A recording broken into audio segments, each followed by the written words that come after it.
Pisces, tignan po natin kung ano yung mensahe pagdating sa iyong kaperahan. So, pasensya na po at nandito si Dimitri. Natutulog. Natutulog siya. Okay, so, ayan. Tignan po natin. Okay, past energies. But, by the way, me and Dimitri are sending you positive energies pagdating sa iyong money, sa iyong financial. So, tignan po natin past situation pagdating dito sa iyong kaperahan. At kung hindi man po kayo makaresonate dito, try nyo pong tignan yung inyong sun, moon, rising, and Venus sign. Kasi pwedeng mas doon po kayo makaresonate or sabi natin para mas buo yung mensahe po para sa inyo. So, ayan. Tignan natin past energies. Spirit guide, past energies po regarding sa kaperahan po ni Pisces. So, we have King of Cups. Okay. So, maganda yung energy mo in terms of your finances. Ayan. King of Cups. Kaya lang parang mas emosyon kasi yung ginagamit mo dati, Pisces, pagdating sa iyong pera. Ayan. Sabihin natin nung, alam mo yung parang gusto mong bumawi. Yun yung nakikita ko sa'yo. Gusto mong bumawi sa mga taong nakatulong talaga sa'yo before din naman. Okay, tingnan natin. We have King of Swords. Masyado kang hands-on. Yun yung nakikita ko sa'yo. Masyado kang hands-on sa iyong kaperahan. Even before, we have the Devil. Ayun. Kaya lang pwedeng may mga bad influences kasi dito. Pwedeng sabihin natin may mga naka-impluensya sa'yo. Okay, na mga tao sa paligid mo. So, maingat ka sa pera mo, pero there are times or may mga certain times na bigla-bigla ka nalang gumagastos dati. So, pwedeng may mga hindi ka po, tingnan nyo ang cute, pinag-isipan. Ayan, may mga bagay na hindi mo masyadong pinag-isipan in terms of your finances. Maaring nandun na masyado kang nagtiwala sa mga taong pinagkatiwalaan mo before. So, tingnan natin, kasi we have the Devil eh. Okay, yung energy kasi na to pwedeng about po ito sa addiction, about saan. Sabihin natin ano ba yung addiction ninyo before, baka meron dito, umiinom, ganyan, naninigarilyo, yung parang anlaki nung nagagastos mo sa bagay na yun. Pwede rin po yung iba sa inyo ay nagsha-shopping, ganyan, nanilibre ba kayo ng mga kaibigan. So, tingnan natin ano pa po yung mensahe para sa'yo. Pagdating naman po sa weakness mo, sa blockages mo pagdating sa iyong kaperahan. Shh. No. Wag. Pasensya na po at nanggugulo itong batang ito. Ayan. No. Tingnan natin. Ayun, hindi nyo natuloy makikita yung ibang mga cards. Ay, talaga niyang umalis. Tingnan natin, pagdating naman sa issues, weakness, okay, we have 7 of Wands. So, may mga temptations po talaga dito na maaring hindi nyo talaga naiwasan. So, ito ay pwedeng dulot din naman ng mga tao sa paligid po ninyo. More on kaibigan yung nakikita ko dito. So, pwedeng may mga bad influences. May mga kaibigan ka na bad influence talaga sa'yo. Tingnan natin. Okay, ayan, 6 of Cups. Friends, someone talaga to from your past. Pwedeng mga kababata mo. Yan, malalapit talaga to sa puso mo. Matagal na yung connections po ninyo. So, ayun, parang tiwalang-tiwala ka na din talaga sa kanila. Sabihin natin, kasi there are certain times sa life mo before na pwedeng nalagay ka sa alanganin at nakita mo talaga na nandoon sila. Kaya pinagkatiwalaan mo din yung mga taong ito. Pagdating sa sa kaperahan mo before. Tignan natin kamusta naman ang pera mo ngayon. We have Queen of Wands. Marami po sa inyo ay magaling pa rin talaga kayong mag-manifest in terms of your money. Ayan.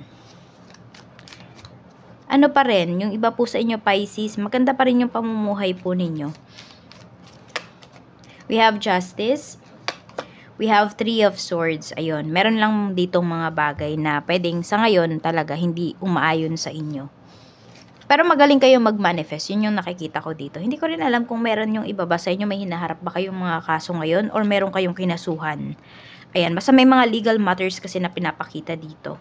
So, pwedeng baka meron kang mga investments before na hindi mo talaga na double check. Tapos, ngayon mo chinek. Tapos, pwedeng, ayun, medyo nagkaroon pala ng problema. Pwedeng may mga lapses dito. Or basta, conflict about sa documents. Tingnan natin. Issues. Ano pa yung issues ngayon pagdating sa iyong kaperahan? We have Page of Swords. We have the Hierophant. And meron tayo ditong Knight of Cups. Okay, ang issues, yung iba po sa inyo, Pisces, hindi ko alam kung ma-pride ba yung iba sa inyo. Pero meron kayong mga tinatanggihan talaga dito na tulong. Ayan po. So, ang nakikita ko sa inyo, more on blockages to. Parang as much as possible, ayaw ninyo talaga na parang kaawaan kayo ng mga tao. So, nakikita ko din naman talaga na kumikilos kayo dito. Pero kasi kung hindi nyo na talaga kaya, pwede naman kayong manghingi ng tulong. Diba? You can ask for help. Directly ask for help. Yun yung nakikita ko dito. May mga tulong, pero pwedeng tinatanggihan po ninyo. Or baliktad, pwedeng may mga tinutulungan ka dito, may mga gusto kang tulungan, pero sila mismo yung, nagmamataas sa'yo. Tignan natin, any pagkakakitaan.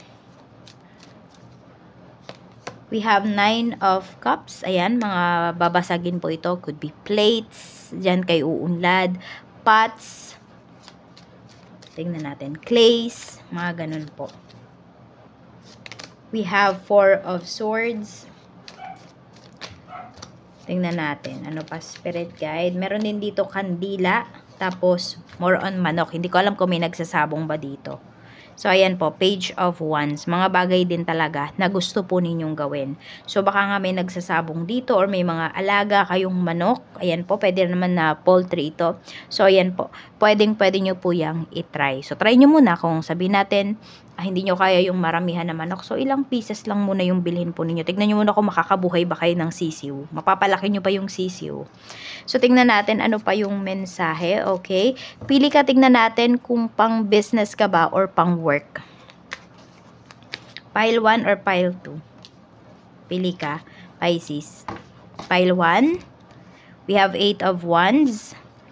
And we have the Tower. Para naman po sa pile 2. Okay, so sa pile, sa pile 1 natin, okay, so ang nakikita ko kasi dito is, pwedeng pang work yung iba sa inyo, pero work ito na pwedeng, meron talaga kayong nakakausap. Hindi yung nakaharap po kayo sa computer. Yung, pwedeng may kinakausap talaga kayo, ayan, pwedeng face to face ito. Pwede rin pala sa BPO industry for some of you. Ayan. Okay, at yung iba naman po dito, is pwedeng nagta-travel. Ayan po. So, work yung nakikita ko dito. Pero meron din naman kasing, diba, pwede rin kasi talaga siyang business. Okay, ito naman nakikita ko, the Tower sa pile number 2 naman po ito, is more on nakikita ko kasi dito, pag nag-business kayo, pwedeng kahit ilang business yung gawin niyo, hindi talaga siya nagwo-work para sa inyo. So, yung iba po, ayan, yung parang kailangan kasi matatag na kaagad eh. So, yun, apply po kayo ng more on sa work yung pinapakita sa inyo dito. Para sa mga Piscean natin. Oo, yun yung pinapakita kay pile 2. Si pile 1, pwedeng business, pwedeng work. Parang doesn't matter. Parang uunlad ka kung saan mo talaga gusto. Si pile number 2 naman, kailangan yung matatag na daw talaga. So, more on, kailangan, yung iba sa inyo, parang mas okay muna is mag-work muna kayo for other people. Tignan natin. Ano ba yung strength mo? Ano ba yung strength mo, Pisces? We have, ayan, strength nga talaga yung lumabas. Magaling kang makisama. Actually, yung iba sa inyo, magaling kayong mambola. So, meron din talaga dito, pwedeng para kayo talaga sa business. Ayan, magaling kayong magsalita. Nahuhook nyo kaagad, parang nahuhook kaagad yung mga tao pag kinakausap po ninyo, naniniwala sila. Yung iba sa inyo, magaling kayong mag-manipulate. Isa yan sa mga skills po ninyo. Isa yan sa strength ninyo. Magagamit nyo kasi talaga yan, diba? Tingnan natin, sino-sino ba yung mga dapat mong pagkatiwalaan? Mayroon ba? Bukod sa iyong sarili. We have Wheel of Fortune. Actually, sarili mo lang talaga, Pisces. Yan. Sarili mo lang daw yung pagkatiwalaan mo dito kasi ikaw talaga yung mag-aangat sa sarili mo.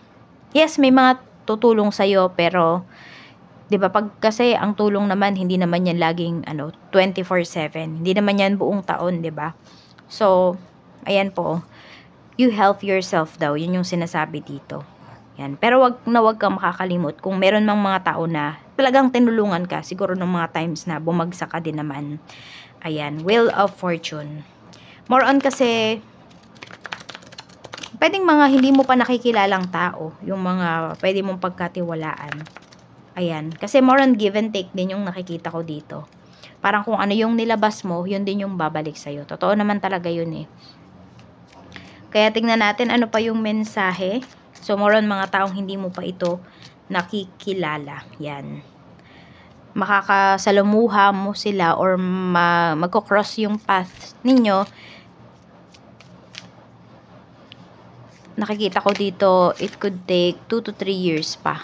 Dun sa time na yon, timeline na yon, yung mga tao na makakasalamuha mo, ayan, sabihin natin, mas mature na sila. Tingnan natin, at sabihin natin, may isang salita. Kamusta ba yung trabaho mo doon at ano ba yung issues?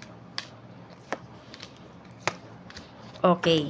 So, nakikita ko kasi dito pagdating sa work mo before is may favoritism. So, pwedeng isa po yan sa naging dahilan kung bakit kayo umalis. Okay. Pero kung kayo yung favorite dito, favorite talaga as in, umaayon sa inyo yung mga pagkakataon dito sa trabaho. So, pwedeng nagstay pa rin kayo dito. At yung mga para naman sa mga umalis sa work, tingnan natin kamusta naman yung trabaho mo ngayon. Ayan. We have the Hermit, we have the Moon, and we have Death card. Mas nakakapag-focus ka at mas alam mo yung goals mo. Salary increase, meron ba? Two of Cups, yes, mapag-uusapan na po itong salary increase. Magstay ka ba dito sa trabaho mo? We have 7 of Cups. Actually, iba sa inyo, madami daw kayong opportunities. Pero kung nakikitaan nyo naman na talaga yung inyong sarili na mag-grow kayo dito sa kung ano mang ginagawa ninyo, trabaho man yan or business ngayon, magstay po kayo. Tingnan natin kung makaka-recover ka ba ngayong taon na to sa financial losses mo. Makaka-recover po ba si Pisces Spirit Guide? We have Queen of Cups, 10 of Swords, and we have 2 of Pentacles. Know your priorities. I-settle mo na kung ano yung mga kailangan mong i-settle dito ng mga accounts or kung ano man tong mga documents na to. Yes, makakabawi ka po, makaka-recover ka ngayong taon na ito sa iyong mga financial losses. Kung maglo-loan ka, ma-approve ba? King of Pentacles, yes, approve po yan kapag ikaw ay nag-loan. Sa Pinas ka ba or sa ibang bansa ka ba unlad? Tingnan natin. Pile 1 and pile number 2, pili po ulit kayo. Pile 1 and pile 2. Pile 1, we have the Sun. And pile 2, 5 of Wands. Okay. So, si pile 1, okay, nakikita ko dito sa Pinas. Si pile number 2 naman sa ibang bansa. Okay, so layo ka kung nasaan ka ngayon. Kung nandito ka sa Pinas, sabihin natin, kung nasa Pinas ka naman, tapos feeling mo walang nangyayari dyan kung nasaan ka ngayon, lipat ka lang ng ibang lugar. Ayan po. Tingnan naman natin ano ba yung mga blessings na paparating. Kuha lang tayo ng ating mga cards. Mga blessings po na paparating. Spirit Guide. Ayan. Bine-bless kayo Pisces ni ano yun, ni Dimitri. Nakatuwid pa yung ano niya na yung higa niyan. Flower. So, may mag-bloom po. So, this could be your business. Kung may ni-start kayo na business, yung career ninyo, mag-bloom. We have sex, kiss, hug, face, and embrace all parts of yourself. Kasi, diba, sabi ko din sa inyo, is, kayo talaga yung makakatulong sa inyong sarili. We have color. Marami ka ditong mga plano na matutupad. So, kung napanood mo to, pwedeng unting-unti nang nagbabago yung life mo for the better. At mas marami ka nang nakukulayan na mga goals mo in life. Tapos, we have awards. So, pwedeng ito ay pagdating sa school mo. Ay, ba't sa school? O baka meron dito nagmamasteral yung iba sa inyo. Pwedeng ito ay pagdating din sa trabaho. Ayan, may award po kayo dito. Pwede rin baka merong ma-award sa inyo dito na lupa, ayan po, or na bahay, baka yung titulo, yung iba sa inyo na parang pinapakita dito kanina, di ba may mga papeles. So, mga documents, pwedeng yun po ay about sa title po ng inyong bahay or lupa. So, ayan po ang mensahe para sa'yo. Pisces, maraming salamat po. Mag-iingat ka always and more blessings to come. Bye-bye na, Mitri. Ayan si Dimitri. Bye-bye!